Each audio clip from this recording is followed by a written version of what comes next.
Welcome, ladies and gentlemen, to this evening's presentation. Greetings, my name is Harrow, and tonight we will explore a tale of truth about classic World of Warcraft and choosing a class in it. First of all, I would like to say video is not very important. I will include some information like tooltips in it, but you can treat the whole thing as a podcast and do whatever you have to do. You won't miss the essence of this piece, maybe a few lame jokes. Go ahead, cook your dinner, do the dishes, clean your room, cause, let's be honest, you probably have to do one of these things right now. Don't worry, I do too, all three. Second of all, why am I doing this video? Well, because when I watched content of many others, I discovered that discussions about vanilla WoW are often just wrong, especially when it comes to choosing a faction, race and class. I feel like people who make these videos are either very careful not to offend anyone, like certain class mains, or just nostalgia factor makes them very forgiving. I have no such boundaries. I don't give a tiny rat's ass if I make someone angry. I am pretty sure someone's going to be offended even if I just said waffles are delicious, and by the way, they definitely are. You can't make everyone happy, and I'm not going to try. When it comes to nostalgia, well, my nostalgia shield is relatively a small one, maybe with an exception for Diablo 2, but that's not the point. The point is, I just want to give you all my honest point of view about classic World of Warcraft. And finally, note, I will ignore many factors for die-hard, over-the-top, hardcore players. People like that do not need my insights, they know what they are doing. I hope to be really helpful for others, like returning veterans with some rusty knowledge of game mechanics, players who started their adventure later, or completely new, brave, wannabe WoW heroes. Alright, let's put introduction behind us and let's talk about vanilla WoW. First thing I want to tell you about classic World of Warcraft is this game is like albino tiger with Down syndrome. It's absolutely retarded, but it's also absolutely magnificent. I love it. But I do know, despite of what many other wielding nostalgia shield people say, it is definitely not a game for everyone. Not even for majority of gaming community. It wasn't for everyone when it launched, it won't be now.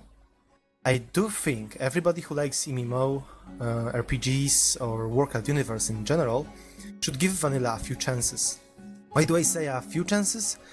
Because vanilla can be repelling, especially for less patient players. In classic, almost everything needs to be earned.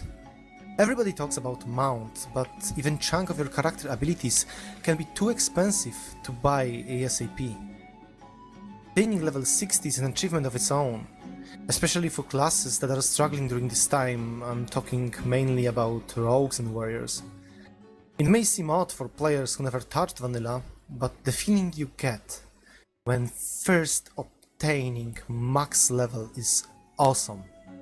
It feels like end of really long and very hard journey. I like it to compare it to climbing a mountain peak. You are exhausted but happy. Look is breathtaking, and it's just something you can be proud of. In later expansions, hitting max level was a mundane task, required you to in fact play the game. In Classic, it's an essential part of the game itself, and it's precious. But like I said, this journey is not for everybody, so when choosing your destiny, do not jump right into it. Think what you wanna do in game. Kill bosses, kill players, kill both. Do you want to heal, deal damage, or tank? And how committed you want to be. How much time you want to sacrifice to the MMORPG, the master of life and death, the gaming old god almighty World of Warcraft. In this video, I will very quickly go over classes and honestly say what you should expect, leaving deep dives for another time. I will go with armor type order, starting with mages. Right off the bat, we got a great class for everyone who likes to wear funny dresses and are afraid of physical labor.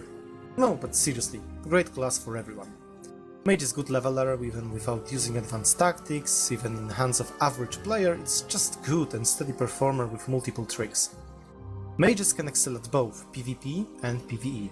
In PvP they are traditionally highly skill capped and very annoying, but also cooldown and resource dependent. In PvE they are capable to be frequently on top of the damage charts, both at single target and AoE. Outside raids they are good grinders, farmers, and their overall presence is in high demand.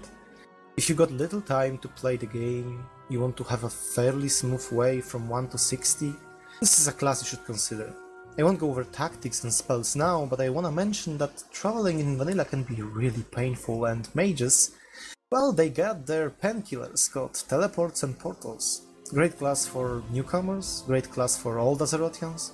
I would say if you want to pick pure DPS class, and you just want to play the game, Mage is your go-to pick. Next, let's talk about Priest. Priest is pretty much average leveler, not very fast, but fairly safe. I have to warn you that on the way to 60 this class is certainly not engaging, you will just shoot your wand a lot. Comparing to other classes, Priests are easy to play, if you want just to play it, do it well and enjoy it. In PvP, they are good healers for many reasons, variety of spells, good buffs, dispel. They are clots though, and can be easily killed. Shadow in PvP can be real face melter. You probably heard already, Shadow Priest is a beast that eats others alive, but it's not that easy. You need to put some effort in for it to work. In PvE, they are certainly great healers. Some say they are the healers of vanilla. But if you want to play Shadow, your chances to raid are low. Going in without some friends creating a guild, just not happening probably. You certainly need to commit to a priest little more than previously covered mage, but it's not that much of a price. If your goal is to be less hardcore player and you want to heal raids, I would recommend priest over the other healing classes. Last cloth on user, Warlock. Leveling power of a Warlock is similar to mage. Players who are behind those classes will really make a difference. At its core, Warlock is just fun to play. You got a demon pet to help you, you got a lot of tools to optimize your performance. If you focus on the game and try to squeeze as much as possible from your character, Warlock won't be boring. On the other hand, if you want to watch a movie or YouTube videos while leveling, Warlock will be good choice too. On the endgame side of things, it is fairly easy to find groups. Warlocks are not overpopulated class, while utility they bring is in high demand. I will just mention Soulstone, that can prevent wipe or corpse run, and of course ability to summon. This is huge. In PvP they are all round good, require finesse though, and I am not going to deep dive into it right now, but there's certainly a lot of things to say here. In PvE they are good but not great, while yes they bring utility, but on average they are not topping the charts. Why I say on average? I am sure someone will post some DPS chart or will argue that Warlocks can be blah blah blah. I am not going to discuss exceptions, and on average, Warlock is just solid, but not the master. I recommend playing Warlock though, and I recommend it to the same people who I recommended Mage to. You don't have to sacrifice much time or your soul to play a Warlock, you will just sacrifice souls of those who will die at your feet. Let's move on to the Jack of all trades and Master of none, Druids. They are tier 1 at leveling, really fast and enjoyable to play, combine stealth, self-healing and do not rely on weapon equipped like other physical damage classes. In hands of average player, they are probably the best class to hit 60, fast, flexible, easy to play. The problem is at the endgame side of things. In PvP, a Druid can be decent. It has a potential, especially at Feral and Healer, but it's not that easy and leveling won't teach you skills you're gonna need in PvP. On PvE side, in theory, you can be everything. So range DPS, melee DPS, healer and a tank. Starting with range DPS, the owl, the stag, the what the hell is that? Moonkin. The demand for balanced druid is low. Like in case of Shadow Priests, you would probably need a friends created guild to raid as a Moonkin. As melee feral cat DPS, it's very similar case, it's just not good enough DPS, hence demand is just not there. With healers, things are different. while Resto Druid do not excel neither at raw healing nor low overhealing, their utility power is high enough for them to find a few spots in almost every raid. Now, tanking. Bearman. There is a heated discussion lately about tanking as druids, and I think you certainly can do it, and you can do it well. But I won't go overboard and make a statement that Bear can be main tank, because I think it just can't. Well, that's the reality, folks, it just can't. Okay, I won't deep dive into that right now, but I've thought about it a lot. If you want to be a tank though, but do not want to live through the pain of leveling a warrior, or you just have less time to play the game, Druid is your go-to class. Bonus: Druid is usually underpopulated class. In fact, the most underpopulated class traditionally. So this is a big advantage to roll one. I highly recommend Druid. The other leather user, Rogue. Getting level 60 with Rogue is slow, painful, and it's not the end of the challenge, like for most other classes. There will be a lot of other rogues and hunters and warriors who can take your potential spot in a group, making it harder to find a party. And when you get into dungeon with them, well, they take your potential loot. You will need a lot of time and patience to level up and gear up a rogue, more than other classes. At least most other classes, certainly. As a reward, they are kings of PvP. You may remember vanilla mean World of Warcraft. Skill floor is fairly high, skill cap is so high you might not see it. There are few rogues players who are capable of doing 4 vs 1 scenarios, 5 vs 1 scenarios, and emerge victorious with 4 or 5 honorable kills and with very warm sensation inside their tummies.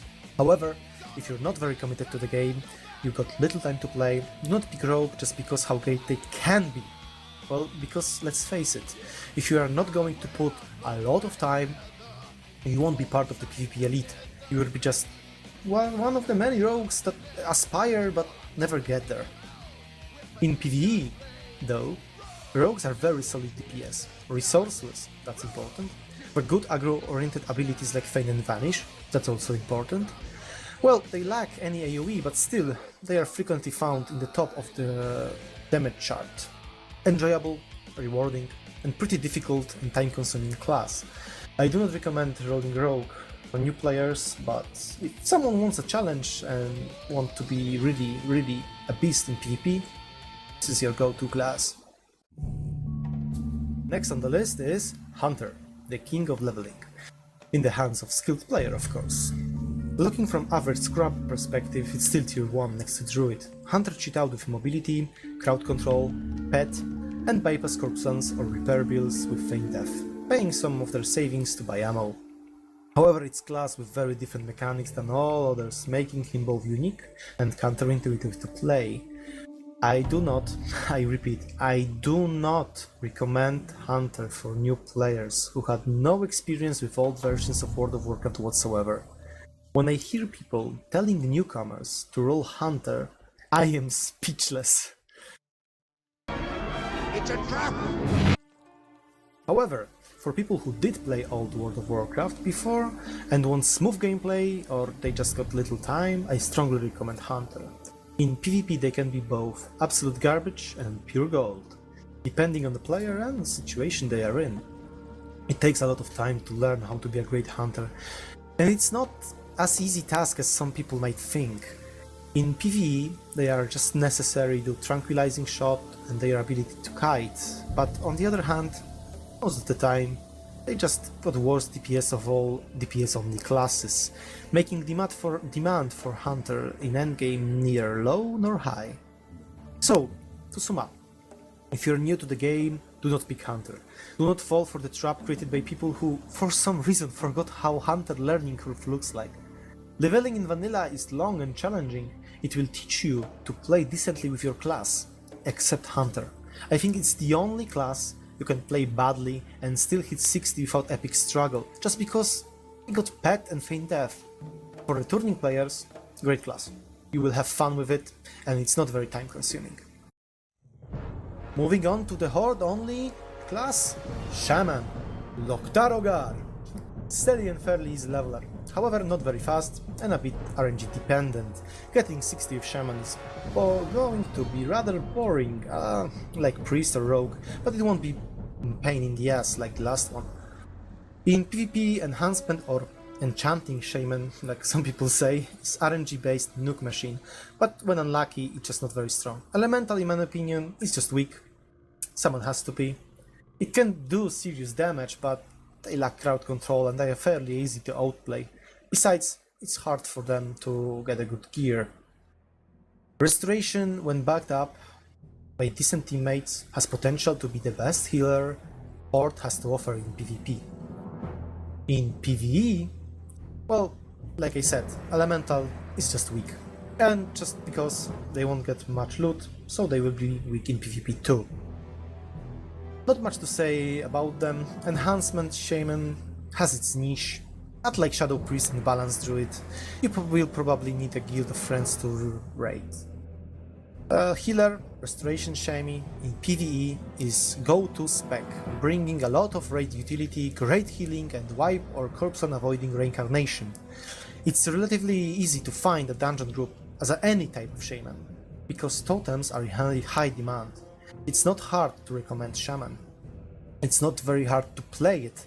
Its gameplay is rewarding, there is a high demand for them in endgame content.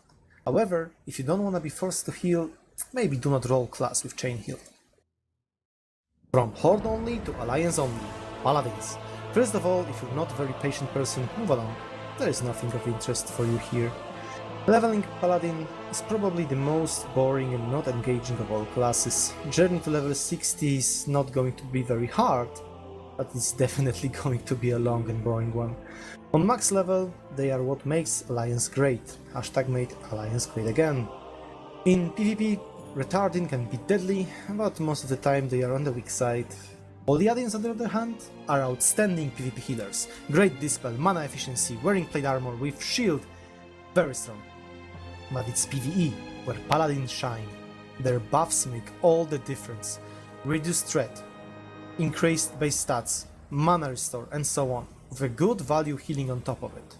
And yes, I said healing, because tankadin is not really a thing in vanilla, and retarding, well, I don't wanna say it sucks, but it sucks.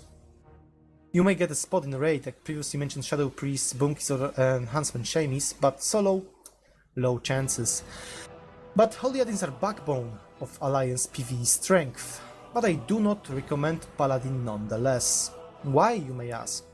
It has its moments, yes, but overall it's just not very interesting, softly speaking. If it doesn't bother you, go ahead, results almost guaranteed. And please note, I say this as a fan of Paladins. On the Burning Crusade and Wrath of the Lich King, they were my favorite class. I like everything about them, really, like, except gameplay in vanilla of course, but I like the background. Their tier 2 armor set is one of the best, if not the best set ever made by Blizzard. I absolutely love it. My first WoW character ever was Human Paladin. My second character ever was Blood Elf Paladin, but in Classic, they are dull. At least in my opinion, you know, you can disagree. But I can feel the hate of Paladin main seeping through the air, through the internet. I can smell it, I can taste it, but reality is what it is. And, bonus lame joke, how do you call a 40 Paladins in a lake? A bubble bath. And last but not least, warriors, the pain bringers. The problem is, they bring as much pain to their enemies as they bring to the players who command them. Despite what some pros sometimes say, for non-pro people, warrior will be the slowest leveler by a landslide. No redeeming quality in a warrior at all the way up to level 60. They are not even best tanks for dungeons during that time, being worse than druids and possibly even behind few paladins and diehard hardcore shaman freaks. If you are going to roll one, head abroad the pain train. Next station, Slow Anguish. Both on retail and on private servers, warrior was always the most abandoned character below level 60. However, when you get past pre-60 Nightmare, you are Leo from Titanic, you are king of the world. In PvP, they need some support, mainly dispelling, but with it, they are almost unstoppable. They are most gear dependent class in the game and very high skill capped, so it's not easy to achieve such power, but it's possible. In PvE, they are dead tanks. They got plenty of useful survival cooldowns, a lot of tools to keep enemies on them, and in opposition to druids, they can tank basically every fight in the game. But they are not limited to tanking only. Fury DPS can be on top of damage meters as well, however it depends strongly on gear, so on stage of content release as well. Warrior, like Rogue, is a class I will highly recommend only for those people who got a lot of time on their hands and are dedicated to the game. This class will be highly populated, potentially the most populated class in the game, making it very competitive to find a spot and gear up. As a tank, it's going to be challenging, but keep in mind, decent guilds will have main tanks before server even launch. If you're not a WoW veteran and your time is limited, avoid rolling warrior like a plague. That's it for today. I want to make some more content and I would love to get some input in any shape or form, so please feel free to tell me what you liked or disliked about this piece, if you agree or disagree, why or why not. Everything is valuable. I will leave Discord info in description down below. I also welcome any comments that says how stupid I am, or how I should never launch internet ever again, and all the comments about my mother or something, I don't know. I will gladly ignore them, or, if they are funny enough, happily give them thumbs up. Anyway, I hope you enjoyed my work. Ladies and gentlemen, be well, and till the next time.